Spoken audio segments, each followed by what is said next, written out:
yang disombongkan. Yang disombongkan, yang diunggulkan dari bangkai itu apa? Oh, tidak ada unsur manfaatnya sama sekali. Bangkai hanya akan menjadikan orang, hanya akan menjadikan makhluk lain itu menjadi tersiksa, terganggu dan sebagainya. Jadi tidak ada unsur baiknya yang namanya bangkai.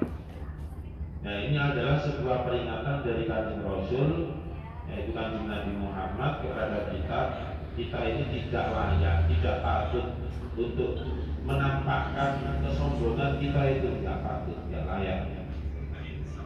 Karena kita semuanya itu juga sebagai calon dari bangkai.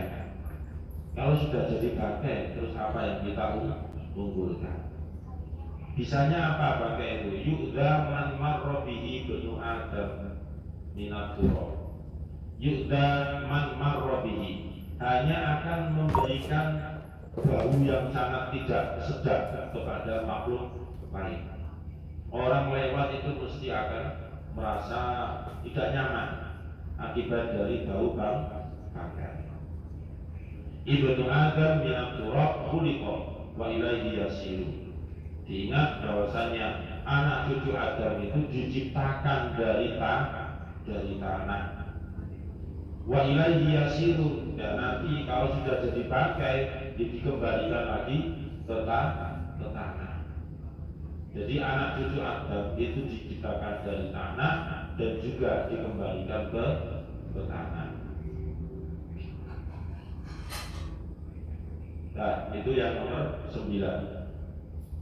Maka pesan yang sangat berharga dari yang nomor 9 tadi, kesombongan yang biasa kita tampakkan itu sangat tidak imbang dengan apa yang ada pada diri kita itu. Kita itu hanya manusia biasa, seandainya memiliki kelebihan, ya kelebihan itu cukup bagi dirinya sendiri dan juga bisa diberikan manfaat kepada orang lain. Akan tetapi jangan disertai dengan kesombongan. Nah, itu yang nomor 9. Bismillahirrahmanirrahim. Qala musannifu rahimahullahu ta'ala wa nafa'ana bihi wa bi 'ulumihi fid dharain amin. Bismillahirrahmanirrahim. Wariyahu minal ubadi, wariyahu lan riyak minal ubadi saking piro-piro wong kang ahli ibadah. Minal ubadi saking piro-piro wong kang ahli ibadah. Ruwiyah diceritakan, diriwayatkan apa annahu satamani Kanjeng Nabi Muhammad sallallahu alaihi wasallam iku qala dawuh sapa Kanjeng Nabi, iyyakum an taqritu ta'atallahi bihubbi sana'il ibad. Iyyakum wadiya sira kabeh, iyyakum wadiya sira kabeh antahritu ing yen to nyampur sira kabeh, antahritu ing yen to nyampur sira kabeh ta'at Allahi ing ta'at maring Gusti Allah. Ta'at Allahi ing ta'at maring Gusti Allah bihubbi sana'il ibadi, kelawan seneng pengalemane pira-pira hamba. Bihubbi sana'il ibadi, kelawan seneng pujiane pira-pira hamba. Fatah bato mongko dadi lebur, mongko dadi halus, mongko dadi ilang. Fatah bato mongko dadi lebur atau dadi halus apa amalukum pira-pira amal sira kabeh. Apa amalukum pira-pira amal sira kabeh. Rawan riwayataken ing hadis sapa ad-Dailami, Imam Dailami. Wa amma wujudul hamdi, anapun utawi wujude pengalem. Wa amma wujudul hamdi, anapun utawi wujude pengalem, anapun utawi wujude pujian. Minan nasi saking menungso, minan nasi saking menungso, min ghairi ayyuhibba, saking tanpa yen to seneng sapa wong hu ing pengalem, hu ing alhamdu. Min ghairi ayyuhibba, saking tanpa yen to seneng sapa wong hu ing alhamdi. Fala baksa mongko ora bahaya iku maujud. fala ba'sa mongko ora bahaya iku maujud bihi kelawan wujudul hamdi, bihi kelawan wujudul hamdi. Li'annahu karena satemene wujudul hamdi, li'annahu karena satemene wujudul hamdi iku laisa ora ana apa wujudul hamdi, iku laisa ora ana apa wujudul hamdi iku riya kama kaya barang ruwiya kang diceritakaken apa mah, kama kaya barang ruwiya kang diceritakaken apa mah Nabi dari saking Abu Dzar radhiyallahu anhu, an Abi Dzar saking sahabat Abu Dzar radhiyallahu anhu qala dawu sapa Abu Dzar, qala dawu sapa Abu Dzar kila didhawuhaken, kila diaturaken atau didhawuhaken li Rasulillahi maring Rasulullah sallallahu alaihi wasallam, apa ara'aitar rajula ya'malul amala laqad ara'aitar rajula ya'malul amala ila akhirih. Maksudnya kila itu adalah bentuk mabni majrur. Jadi mabni maklumnya adalah qala. Nah, kila itu setelah mabni majrur itu membutuhkan yang namanya naibul fa'il. Nah, naibul fa'ilnya itu mana? Naibul fa'ilnya itu adalah mulai dari ara'aitar rajula sampai busyrol mukmini, itu sebagai naibul fa'il dari kila. Jadi gak usah bingung, kila didhawuhaken di Rasulullah maringkan Nabi Rasulullah.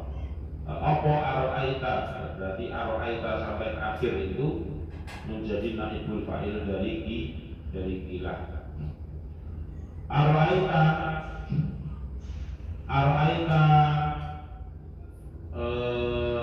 kersa ceritani panjenengan.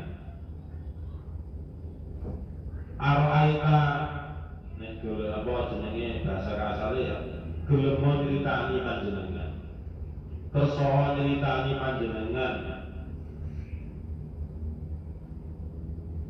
ingsun ar-rajula ing wong lanang, ar-rajula ing wong lanang, ya'malu kang ngamal sapa rajul, ya'malu kang beramal sapa rajul, al-amala ing amal minal khairi saking kebagusan, al-amala ing amal minal khairi saking kebagusan, wa ya'mudu lan muji atau ngelem, wayak madu lan muji atau ngalem. Maksudnya ngalem itu ngelem, memuji. Muji itu misalnya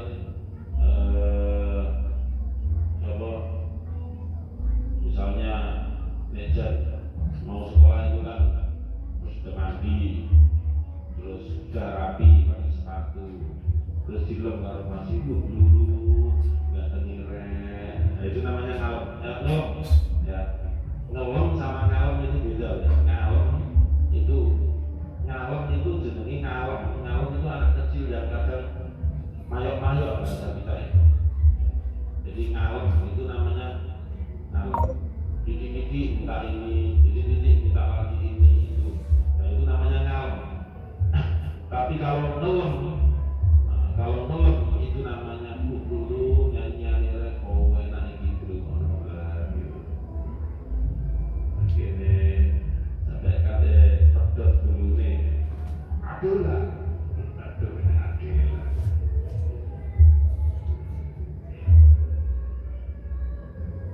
Wayang madulan muji atau ngelem gue rojul sapa anasu menungso, sapa anasu menungso alaihi ing atase amal baguse rojul, alaihi ing atase amal baguse rojul. Qala dawu sapa Rasulullah, qala dawu sapa Rasulullah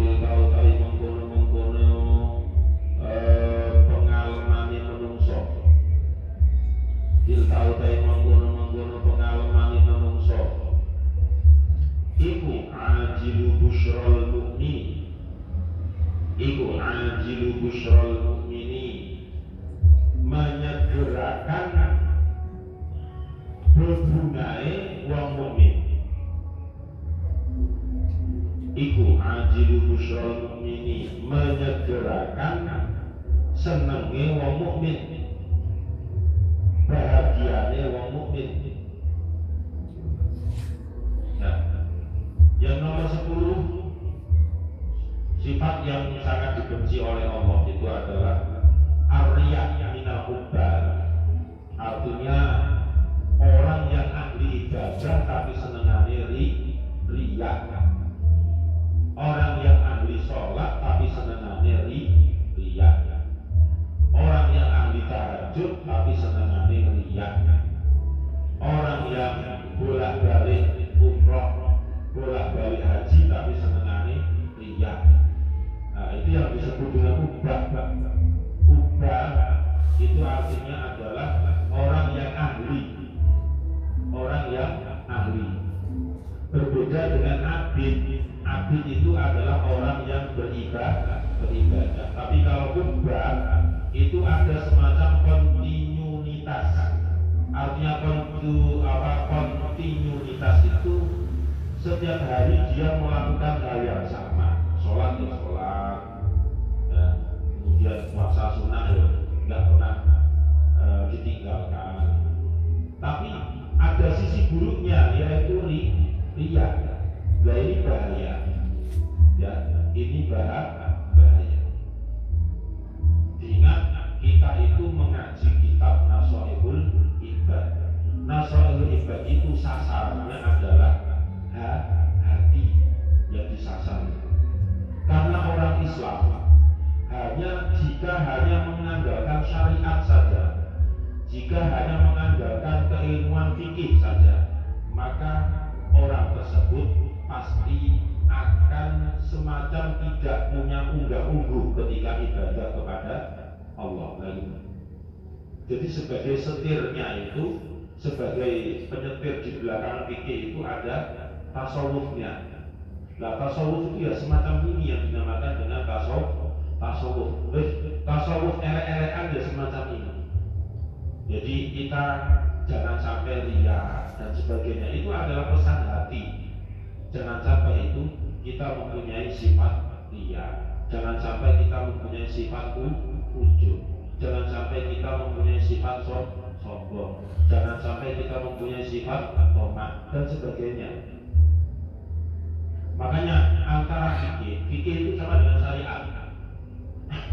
Antara syariat dengan tasawuf itu harus berjalan beriringan. Hanya mengedepankan fikih saja mesti nanti ngawur ibadahnya. Pokoknya syarat dan rukun apa yang mau dikerjakan itu sudah terpenuhi, maka dianggap selesai. Tetapi ilmu tasawuf itu adalah ilmu yang untuk melindungi di syariatnya. Gitu loh. Ini loh, sholatmu itu teologi. Dilihat orang itu tambah elok gitu ya, tambah ada semacam hiasan tersendiri. Nah, hiasan tersendiri itu yang dimaksud dengan tasawuf. Kalau 17 Agustusan itu kan mesti setiap rumah itu bersolek. Ada yang diberi lampu, ada yang memasang bendera apa dan sebagainya.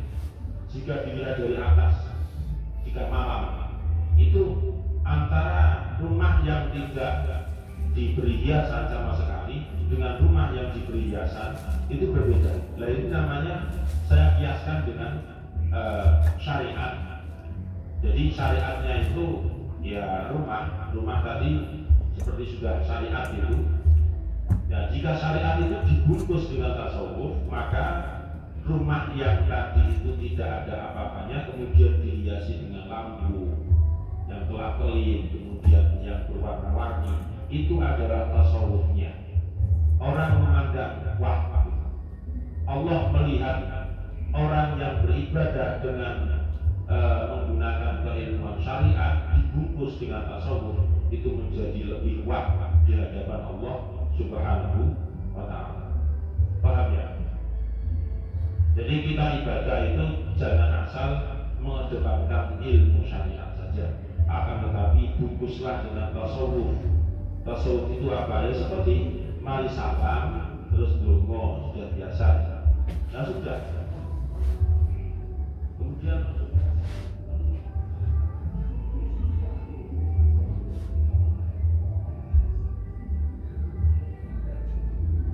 itu namanya nggak dibungkus dengan tasawuf.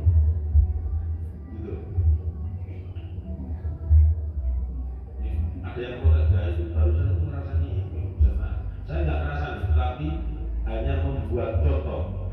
Dan itu boleh. Itu boleh. Ada yang nggak terima misalnya, ide tentang ngaji kitab, ya nggak gitu. Ini saya serius ini, nggak guyonan. Masalah tasawuf itu nggak bisa dibuat guyonan. Seperti contoh lagi, syariat yang dibungkus dengan tasawuf,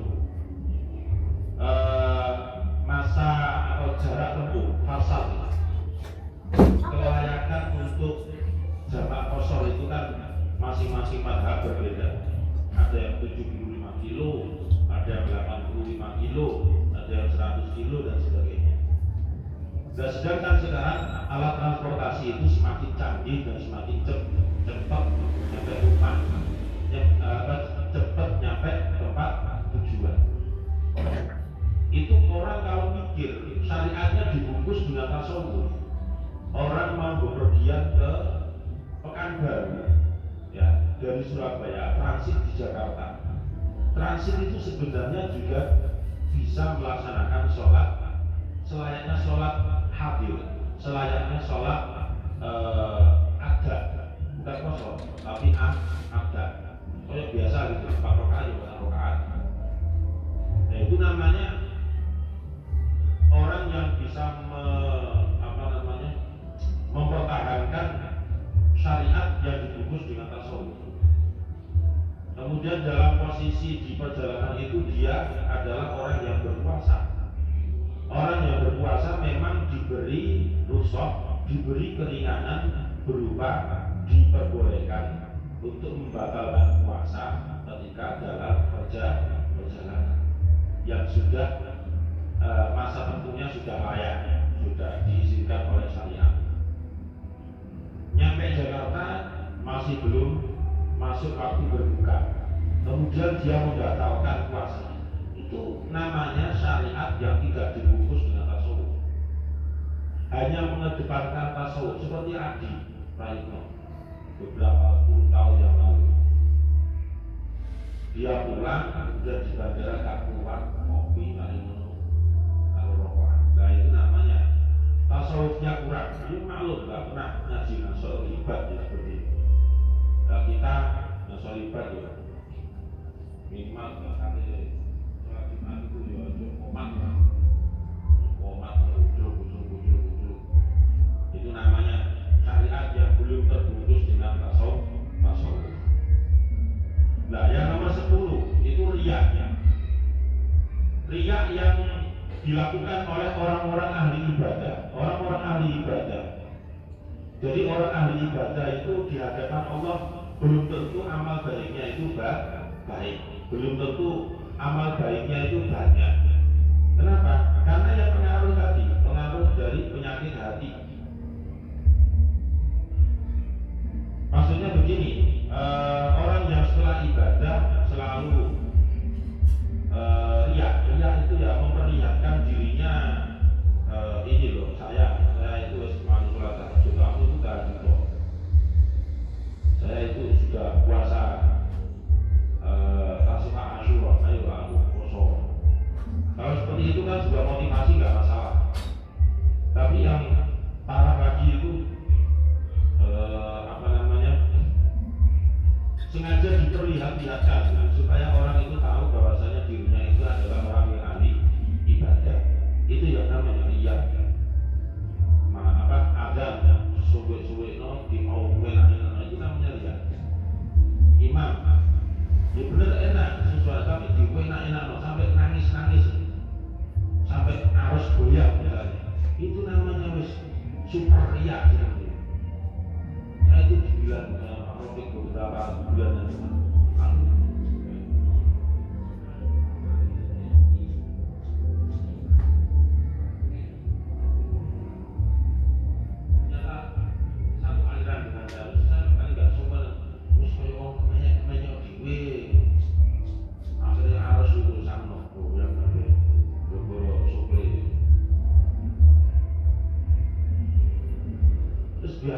Biasa. Kemudian misalnya ngimami, kemudian nangis itu seandainya nggak dibuat-buat bukan masalah, tapi nek ngimami itu nangis, ini aneh. Ya wong pas sing diwaca misalnya makroh masalah jannati lati mu'idal mutaqun nangis. Dan yang dibaca gambaran surga itu tanda nangis itu karena yang biasa dilakukan oleh imam-imam Masjidil Haram, Masjid Nabawi dan sebagainya itu ketika nangis imami, ketika yang dibaca itu adalah menjelaskan tentang siksa atau gambaran neraka atau gambaran pada hari akhir, yaitu hari kiamat dan sebagainya. Tapi jangan ditarik kesimpulan sebaliknya, ketika membaca kabar gembira atau dimesem bujuk-bujukan, enggak.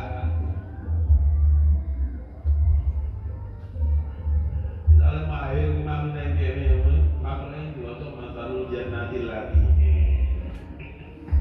Widal talun. Fiha anharun min ma'in ghairi asin. Yang enggak seperti itu, ya biasa saja. Iyyakum an tahditu ta'atallahi bi hubbi sana'il 'abdi bi hubbi sana'il ibadi fatahbata. Kata Rasul, takutlah kalian takutlah kalian bercampurnya yang namanya taat kepada Allah dengan kesenangan dipuji oleh sesama manusia. Ya, fatahbatu a'malukum. Kalau habis melakukan ibadah kepada Allah, kemudian dia itu mengharap aku kok gak dipuji-puji ya karo wong, saya kok tidak dilem ya karo wong, misalnya bersiap mari aku kok gak dicul karo aku dia ini dilem tapi orang aku gelek, misalnya gitu. Itu namanya fatahbatu a'malukum. Di hadapan Allah yakumu mubadir. Terus kalau pahala ikhlas. Rohan dulu, misalnya rohan ikhlas nilai amal raja, tidak usah disumpek-sumpek, nanti dikontrol sih, baru sok-sok, sampai jibrat kabeh. Mulai ditinggal istri ngomong. Itu yang garai anak batu amal itu ya seperti itu. Ya. Terus pokoknya hal-hal yang lain, kalau habis melakukan ibadah kepada Allah itu jangan dicampur dengan ria. Kemudian wa amma wujudul hamdi minan nasi min ghairi ayyuhibbahu fala basabi li'annahu laisa riya. Jika seandainya kita habis melakukan ibadah kepada Allah, ya misalnya majul mari imami, terus ada yang makmum itu awak maju pas main sore imam ini Allah enak ya.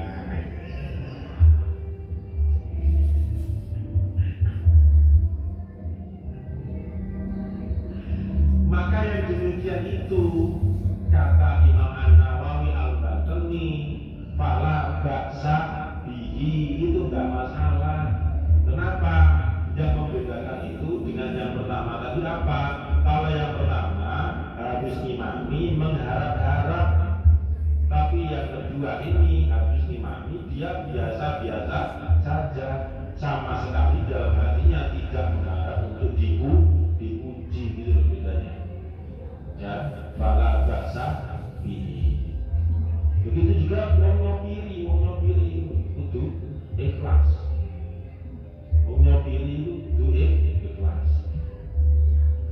Misalnya pas saya yang disopiri turun awuan terno pokoknya semua berowan jauh tani diuwarus kalau ke kiri. Nah itu namanya ya tadi hampir sama dengan yang rohan tadi. Yang tadi dilem dipuji baru semangat. Tapi kalau dilemnya dipujinya itu adalah bukan karena harapan, bukan karena sebuah keinginan, tiba-tiba dengan sendirinya datang, itu yang boleh. Itu yang dimaksud oleh Rasulullah disebut dengan apa? Ajil musyrol mu'mini. Dan apakah kita boleh berbangga hati? Dan apakah kita boleh bersenang hati? Boleh. Karena itu artinya kata Rasul sama dengan kebahagiaan orang mukmin, tapi yang disegerakan. Ya. Jadi Azul maning-maning kalau baju film ya dia itu sudah nggak masalah. Ojo mentang-mentang ingat dengan itu adalah riak mina ubah, akhirnya dilem juga pikirannya itu tidak boleh ya tapi ditimpali atau sunnah gitu. Jangan dijapi jangan dijapi mas main juga mengimami dan pawe main ya mesti sosek baju canggih apa ya lah itu juga oleh gitu. Cukup berbangga hati ya boleh, tapi nggak usah ditimpali dengan omongan-omongan yang melebih-lebihkan. Itu sehingga takabur maneh akhirnya rusak nanti amal baiknya. Ya. Itu juga laundry misalnya cuci sampai apa jenisnya sikatnya dilem itu nyikat itu sampai gulungnya sikat dari loro kerai sawak sih kalau cuci ya Pak itu kan boleh, tapi jangan ditimpali yang mesti langsung berisi awak dewe karena awak dewe iya kalau dewe ini jenis gak oleh. Kemudian misalnya motor mahir di lem atau dikunci sama aku wis motor elek iya nih kalau sing duwe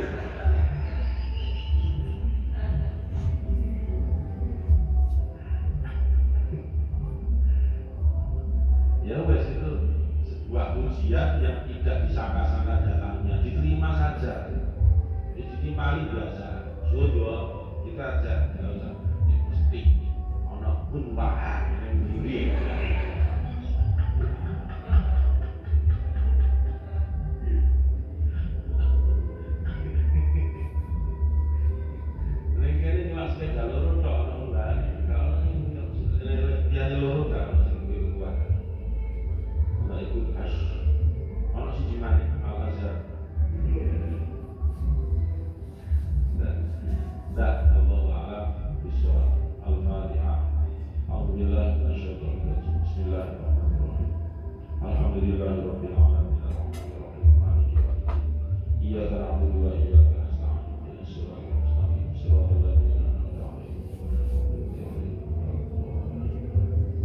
Bismillahirrahmanirrahim. Subhanakallahumma wa bihamdika asyhadu an la ilaha illa anta astaghfiruka wa atubu ilaik.